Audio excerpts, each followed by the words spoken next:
সতীনের ঘরে সতীন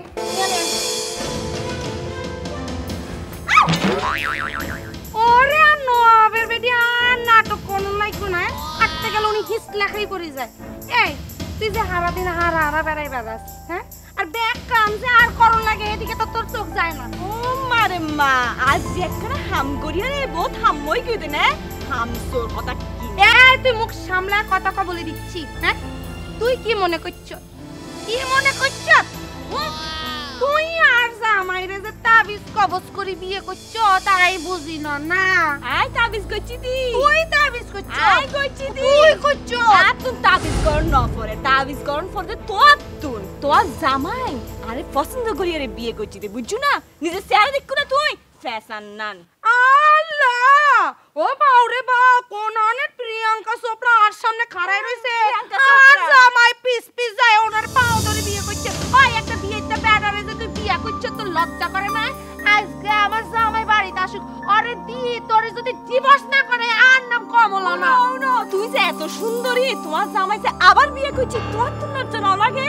আমার লজ্জা লাগবো আমার লজ্জা লাগবে আর তুই কিন্তু এইরকম বিদেশি ভাষা আমার লগে কথা কবি না কই দি তুই যে জাপানি ভাষা কথা কইতে লাগো আমি জাপানি গো মতো দেখতে ইয়ালে আমি জাপানি গো মতো কথা কই তুই ডিভোর্স হবি আজকে আই করামু তোরে ডিভোর্স তোরে ডিভোর্স ডিভোর্স কর তোরে ডিভোর্স করা আই করি তোরে তাই আরে কয় কত আরে বাবা আইছো না ডিভোর্স তো করাই আই চলে আইছি কাউরে ডিভোর্স দেওয়া লাগতো না আর সিট খালি আছে বুঝছো নি আই খালি বাবলু ভাইরে বলে দিও ঠিক আছে বাবু হ্যাঁ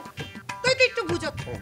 হ্যাঁ একটু কেন তো বুঝত হ্যাঁ তোর চোখে কি মনে হয় কোন গা বেশি সুন্দর আই ওর হাতে নে আবার জিজ্ঞেস করুন পরে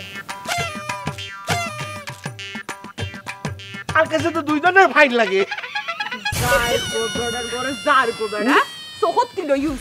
ইতি লোকে আর মিলদ তুই এই তুই মিলনের কথা পরে ক এই তুই কি করলি দুইজনের ফাইন লাগে বললাম তোর আরে ভাই আমি তো বুঝতে এলাম না দুইজন মিলে ঝগড়া করতেছে আমি মাঝখানে রেফারি হয়ে থামাইতে এলাম হেতলের দিকে দুইজন মিলে আরে এখন অ্যাটাক করতেছে দুইজন আমরা এক হ্যাঁ তুই দুজন সুন্দর লাগে রে তুই জ্বর হাতে না আরে ধরো না আর হাসি লাগে